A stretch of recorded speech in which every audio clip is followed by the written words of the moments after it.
changed his diplomacy or policy towards his own tribe in order to shake them up, wake them up, in order to get their support and come back.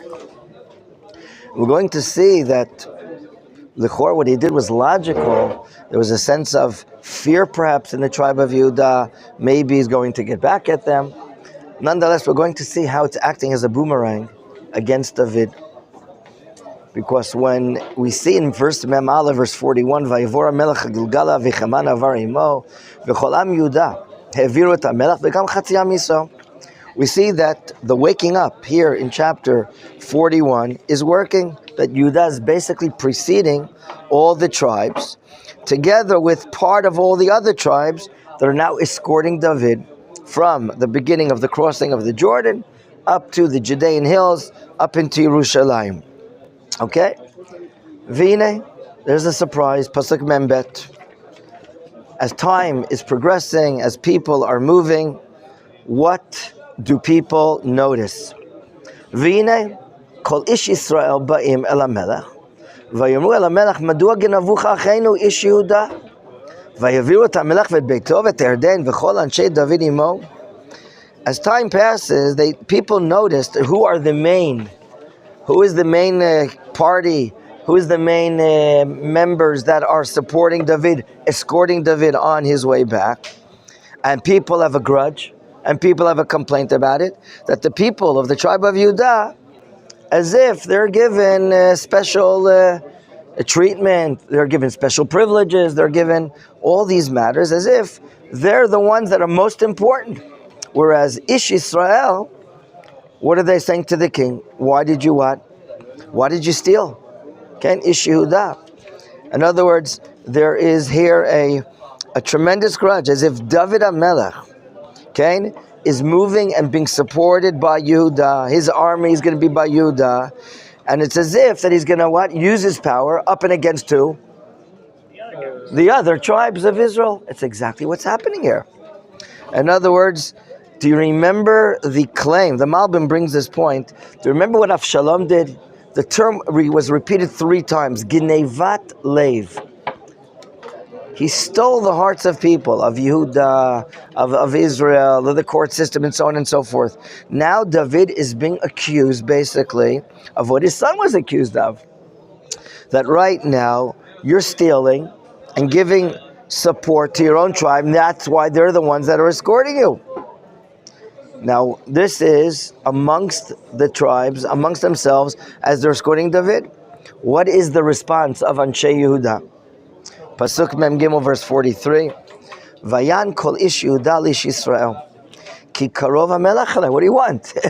He's close to us. Nachon, the king is close to us. But did we take anything from him? V'lama ze chara lecha? Why does this bother you? Ala davar hazeh. He'achol achalnu min HaMelech? Im niseit nisa lanu. Has he given us any gratuities? Has he given us any, shall we call this, has he preferred to give us any special treatment, any special jobs, any special... In other words, we have not received any gifts, any gratuities that would, that would do justification to your claims. In other words, they're basically saying, just like he's your king, he's our king. Nothing here is showing some nepotism or favoritism to the tribe of Yehuda. That's how Kol Ish Yehuda are giving an upfront answer. What is the answer of the members of the other tribes? Pasuk Mem Daled, verse 44. Vayan Ish Yisrael et Ish Yehuda. Vayomer.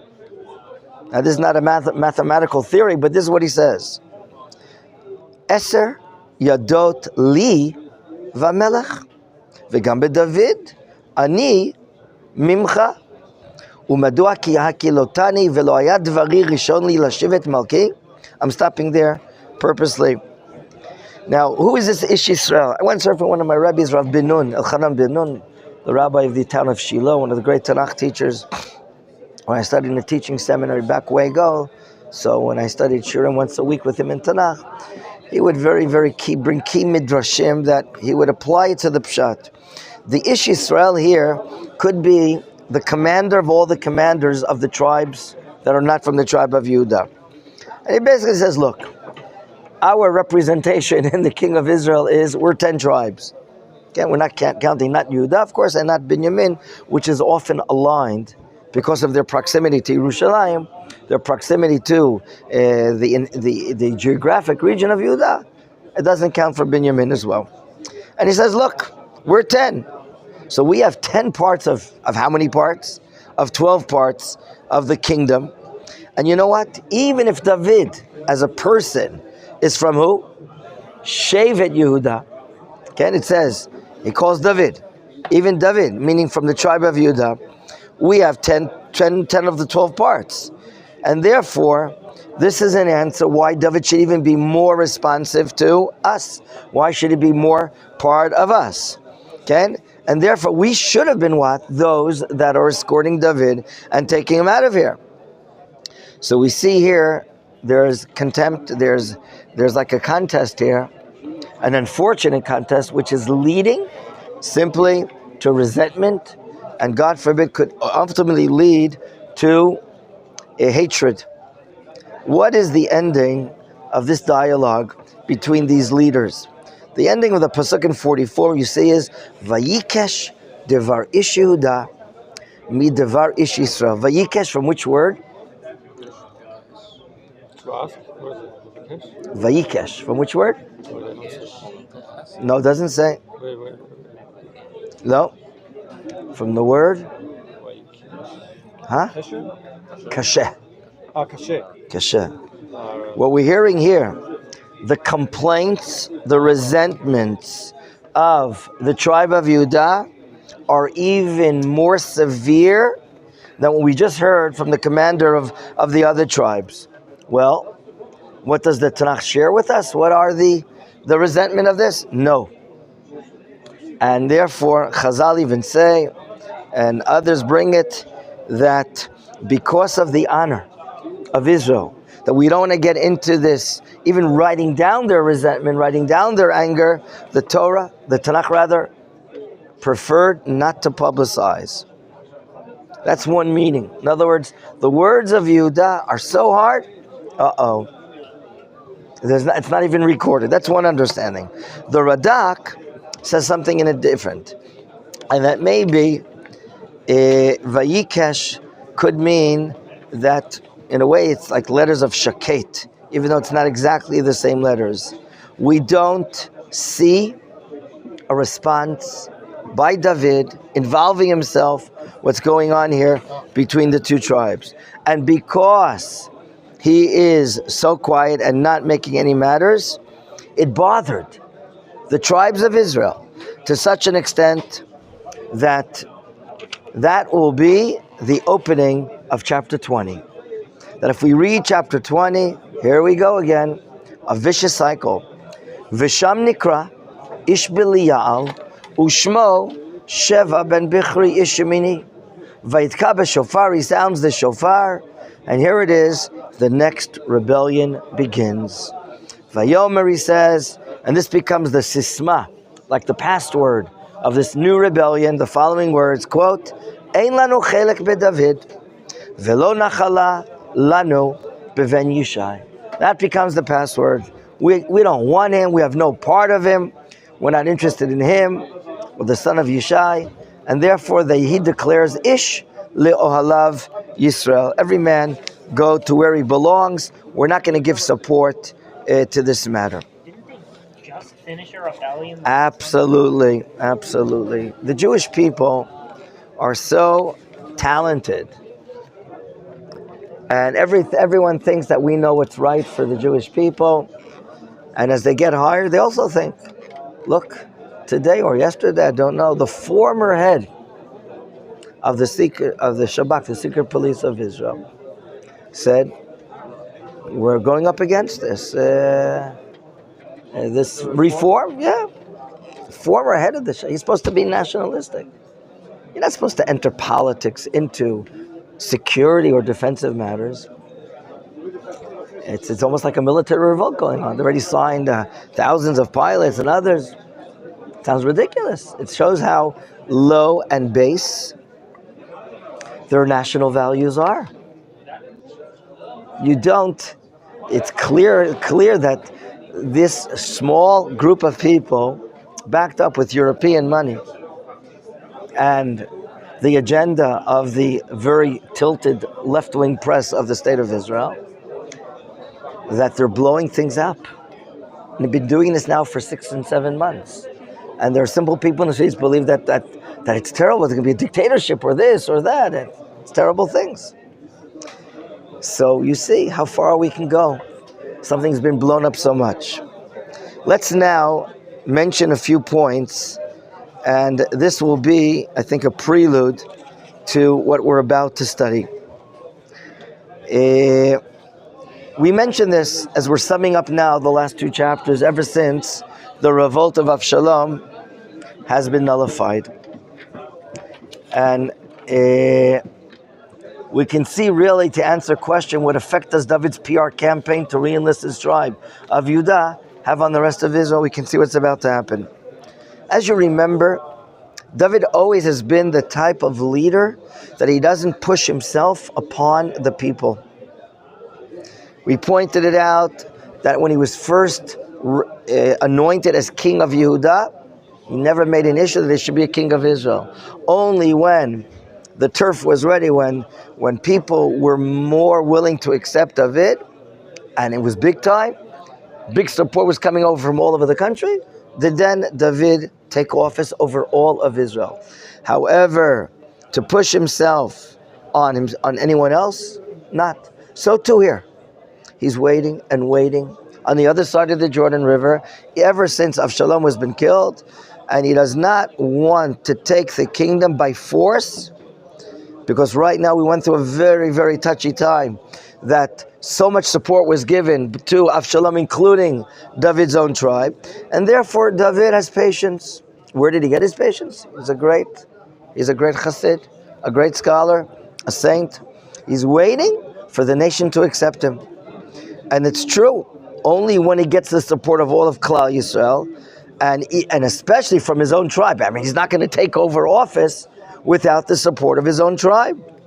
And therefore, David starts, when he sees that there's no lack of support, he changes his policy, and he goes on a public relations campaign, as we saw, which is unusual of him, to bring his own tribe of Judah closer to him. When that happens, there's a more balance of support between the other tribes and Yehuda supporting him. However, what boomerang does it cause? We see that the result is a conflict between 2 major houses according to Chazal, Yehuda and Yosef. The tribes north of Yerushalayim, further north of Binyamin, Ephraim, Menachem, have tremendous leadership qualities. The house of Yosef, from Yosef and Rachel.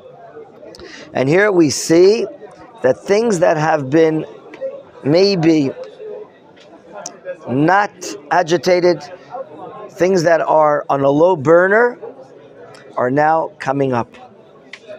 Yosef, like Binyamin, apparently deep down in their hearts, they thought that maybe they can be the leadership. Binyamin certainly, who was the first king, Shaul. Ever since Shaul fell and David took over, there's some inner, not conflict, but inner distaste for David. It didn't show up, other than when David was on the way out after who knows tens of years of being the king. A VIP called Shimi ben Gera did what he did. Curses David, throws rocks towards David, and so on and so forth. But right now, it seems to continue. There's going to be a conflict now between Yehuda and here. Another VIP, a guy called Sheva ben Bichri. I don't know why we call him a VIP. We'll see that he's a Bli Ya'al. He's a man without an O, without the faith of God. But here, we see that until this conflict happens, David was sure to give prizes to those that supported him. One, of course, was Barzillai. Others, he wanted some people from the tribe of Yehuda. But right now, the people of Israel from the other tribes sense that David is not standing under the test. It's as if he's showing favoritism, and he's like setting a booby trap, okay? What is the booby trap? David allows himself now to be, as he's coming up to Yerushalayim, to be surrounded by whose supporters? from the tribe of Yehuda. By doing so, as Rabbi Ariel explains in one of his Sefarim, he's right now sowing his own seeds of a disaster coming up right now between he and the other tribes. So that's what we see. It's happening right now. The other tribes are opening up their mouths. They have a distaste for David, and out of this tension forms a new merid. And we're going to continue now with this new rebellion here. Where is this rebellion happening? Okay, it says Visham Nikra. Where is there? No, he has not reached. We remember we talked about a different place in the last psukim when David came over across and camped somewhere in Gilgal, as we see. Apparently in the same place where this rift happened, came between Israel and the new kingdom of David. Here is an Ish. An Ish is a VIP to a certain extent, but he's a Belial. Break it up to two words, Belial. We've seen it several times in the Tanakh. Someone who arouses strife. Someone which we simply call in modern day Hebrew, a troublemaker. A troublemaker. But he's a big time troublemaker. Okay? His name is Sheva ben Bichri.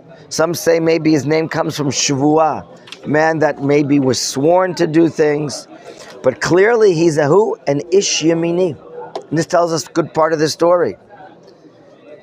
A lot of people still in Binyamin don't like David, ever since the time of Shaul, who badmouthed David, who put on a PR campaign that David is up against the kingdom of Shaul, and a lot of people bought that we call Lakshan. You know what Lakshan is? Tell them what Lakshan is. Noodles. They bought that Lakshan. So the Marikar explains when Ishimini here is emphasized, we're talking about those that have hatred in their hearts, unfortunately, from Melech David, all the way go back time of Shaul from his time. So we have a guy, Sheva ben Bichri. Some say maybe his name is Eli Sheva, maybe it's shortened for this. Why does he sound the shofar? Is he a musical player? What is the sounding of the shofar doing, gentlemen? It's like an act of war. Is that what you said there? It's a war horn. It's a war horn. Like initiating an act. It's initiating a very bombastic act. Who did it before? Avshalom did it as well. No, Avshalom sounded the shofar, and he is. It's a sign of a merit. Notice the claim or the new sisma of his rebellion. He says, it's repeated again in Pasuk Aleph, Ein lanu chelek beDavid, velo nachala lanu beben Yishai. What was the claim of the people of the tribe of Yehuda in the conflict at the end of the last chapter? Ki karov lanu hamelech. He's close to us. He's what? He's from our tribe. So what is the result of someone in opposition? We don't have any partnership in this kingdom. Why? This kingdom is a slanted kingdom. This kingdom is it's tainted. It's slided on the behalf of one side. He's not our king. He's not the son of a king, and therefore his malchut ended. He just can't re-inherit the kingdom, and that's apparently what he's telling people. And therefore, when he says at the end, he gives orders. Ish lo alav Yisrael. What does he mean? Everyone do what you think is good in your eyes. Ish lo alav Yisrael. Everyone go back to your tent. Don't accept his kingdom. You do what you want to do. Gentlemen, we call this total opposition to Malchut David. Okay? This is a total opposition. It's a total merit. And he begins using, as Chazal explained, this password to preach and go on and go on and go on. Okay? Let's now continue. Pasuk Bet. Vayal kol ish Yisrael me'acharei David. What does it mean, me'acharei David? This term me'acharei David. Is it to support David or is going away from David? So the term me'acharei David is people are turning from David and they're going in whose support? After Sheva ben Bichri. He's made himself a leader. Let's read it again in Hebrew. Vayal kol ish Yisrael. Ish would be the VIPs. the important commanders, maybe of army units and so on. And they're going after Acharei Sheva ben Bichri. Whereas, you could see the Tanakh proposing a contrast there. That's one half of the pasuk. The second half of the pasuk, V'ish Yehuda dafku b'malkam. Who? Min Yarden v'ad Yerushalayim. It seems here that there's a clear dichotomy. The tribes of Israel are going after Sheva ben Bichri, whereas Ish Yehuda doesn't have to necessarily mean one VIP, but rather by large, in mass, the tribe of Yehuda are supporting David. Now, what would be the novelty? Do you remember who decided to give support to David? Who was the enemy of David that maybe thought he would be dead right now? Shimi ben Gera. And how many people did he present with himself? 1,000 people. As we saw, 1,000 ish.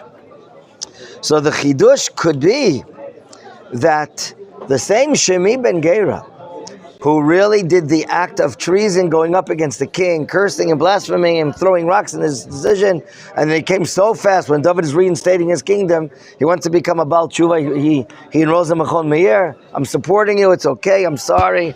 He realized he could have been a dead person. It seems, when it's called Ish Yisrael, that includes everyone in Binyamin. That means Shimon ben Gera and 1,000 people apparently have gone back from their support to David. So right now, David is in a real bind, a real terrible situation. What does David do as he arrives in Yerushalayim? Pasuk Gimel. Vayavo David el beito Yerushalayim, vayikach hamelech et eser nashim pilakshim. By the way, let's continue reading it. He takes remember, 10 women that are his concubines, asher hiniach, he leaves them there, lishmor habayit, to preserve his home. Vayitneim beit mishmeret, and there's some sort of system of guard duty here. Vayichal kaleim, he can support them. Valehem lova, and he has no relations with these women. Vatienet tzruot, they become binded, meaning no ability to unbind them. Ad yom mutan. The Tanakh is telling us something that's happening over the course of years, apparently, that nothing happens to unbind them, to make them maybe women that could be viable wives, and they're called almenut chayut. Almenut chayut, as if they're a widow forever. What's happening here? Is this the first thing that David does as he comes back to his palace, to his home? What's going on here? How do we understand this? It's a very complicated matter. I'm not sure I understand myself, but there's a Yerushalmi in Sanhedrin that brings this matter. It's a Bavli here as well, but I want to try to understand the following.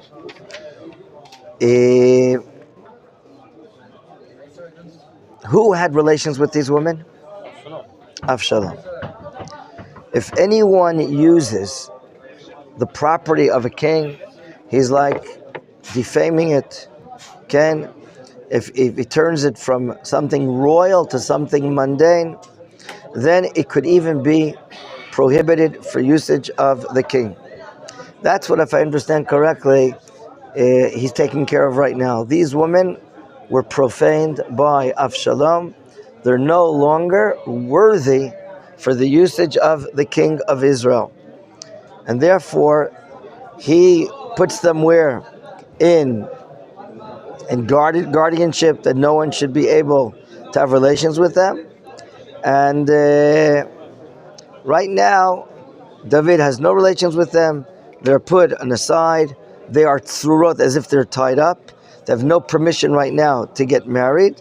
They're called amenot chayut. And Rashi says here, they could, just like a widow, if you have no proof that she became a widow, that her husband died, then she is like an isha that's tied up, has no ability.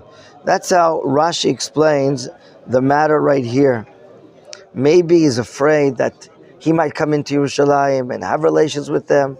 But right now, he puts them and preserves them. Maybe their honor, maybe not their honor, but right now, they are preserved. What is the most important thing right now? How to put down this rebellion. Who is David's military leader?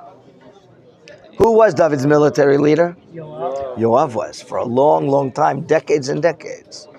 And when it's clear to David that who killed his son, Yoav did. Yoav thought he was acting on behalf of the king's interest. He thought that right now it can only be a menace to his kingdom, a problem to his and therefore he did what he did. David finally takes the courage to deal with Yoav in the way he thinks he should be held. And instead of saying you're fired, he hires someone new. Who is the new leader? Amasa. Amasa is also a nephew, but it's not Avishai. Avishai is the brother of Yoav. Amasa, what is it showing? We explain. Someone who's a major military leader from the tribe of Yehudah. I have nothing against you.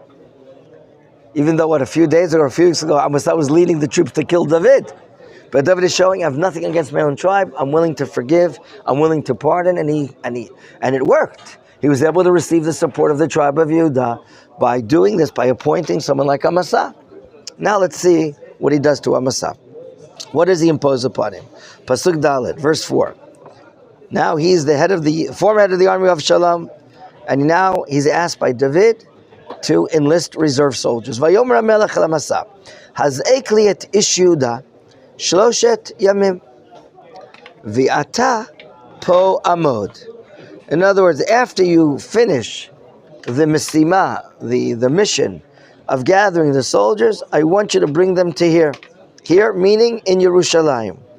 He gives them 3 days, and this is before technological communication, to enlist reserve soldiers of the tribe of Yehudah. Now, from Yerushalayim, you probably travel south. You have Beit Lechem, you have Hebron, you have the low Judean hills, Beit Shemesh, and all these places. He has runners, he has horses. He thinks David right now, if he gets 3 days, he can outdo Sheva ben Bichri. 3 days. Sounds logical. It's fast, a lot of work. Is everyone ready to give support? Let's read. Pasuk Hey. Vayelech Amasa lahazik et Yehudah. He goes to collect as many soldiers as he can in Yehudah. And what happens? Vayocher min hamoed asher ya'ado. The 3 days that David set up for Amasa to collect soldiers, those 3 days have passed. Does the text tell us why? No. There's an important chazal that's part of a Gemara that I brought here in letter Bet, but I'm not going to read it right now, that he found a lot of Jews sitting and learning Torah. And he thought that right now maybe the best thing for Israel is the study of Torah, and therefore he didn't ask them to join. He found so many of Israel studying Torah, and he says, you know what, Bitul Torah is one of the worst things. And he thought maybe logically, it's like all according to Chazal, it's an oral tradition, we don't see any hint to this, at least here we don't. And right now, that's the reason why he's not bringing them back. Between this and not knowing the reason, and 3 days passing, you're a little jittery, aren't you? You're a little nervous, okay? My mother in blessed memory said, if you're nervous, join the service. But here, that's the problem. He's nervous, but he doesn't have soldiers to join the service, to go up at another civil war. Unfortunately, what does David do? Pasuk Vav. Vayomer David el Avishai. He turns to a different division commander. Ata now. Yera lanu Sheva ben Bichri min Avshalo. Ata kach et avdei adonecha uredof acharav pen matzalo arim betzuot vitzil einenu. Why do you think David goes ahead and appoints a new military leader in the form of Avishai? Avishai beforehand was like the Sgan. He was like the assistant to his brother Yoav. That ever since then, David has taken him down from his greatness. What do you think David is suspecting if Amasa doesn't come back with fulfilling the mission. What do you think? Betrayal. So that's what the Abarbanel writes. That David might suspect that if he doesn't come back, he hasn't come back there on fourth day. Okay? If you can't fight them, join them. Maybe he too, Amasa, who you have to understand his nefesh. If it's true or not, it's a very complex thing. Just a moment ago, for whatever months of the rebellion against David, you, Amasa, led the forces of Avshalom against David. You just don't turn your skin so fast, do you? Even though you got this position. So, do you think David's lacking savlanut? That on day 4, it's a risky thing. The last thing he wants is civil war. The last thing he wants is to lose his position.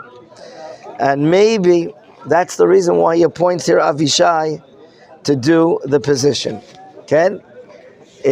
Before, Sheva ben Bichri does even something worse than Avshalom. Why would it be worse than Avshalom? Why would it be worse than Avshalom, gentlemen? Why would Sheva? It says it was going to be worse.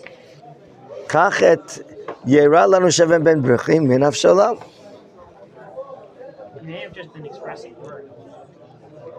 What could have happened in the end? Can you picture Avshalom meeting up with David and he caught up with him? What could be one of the scenarios? Maybe he would have had mercy. His Father. In spite of this, Lamrotako, it could have been they would have had mercy on his father. Okay? Sheva ben Bichri from the tribe of Benjamin is likely not to have mercy.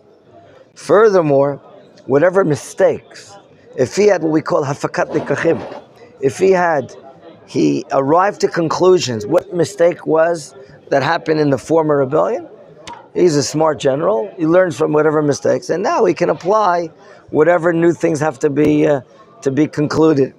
So maybe that's what right now David is thinking, that he must act swiftly, because otherwise we're going to be in trouble. Sheva ben Bichri is going to be worse than Avshalom.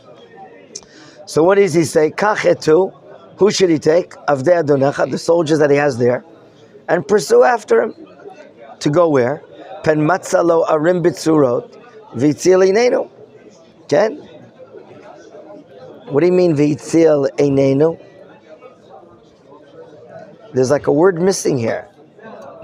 He's going to rescue our eyes? What does he mean? Meaning, if he will be found in fortified cities, then he'll be saving himself in front of our eyes. That's what it means that Rashi says. As if the word atzmo, by himself, is not mentioned. So gentlemen, we have a very, very severe situation. It's all set up. And the question is, how will David survive? What will Mr. Avishai do? What is Yoav doing in the background? And where in the world is Amasa? This will continue tomorrow, B'ezrat Hashem.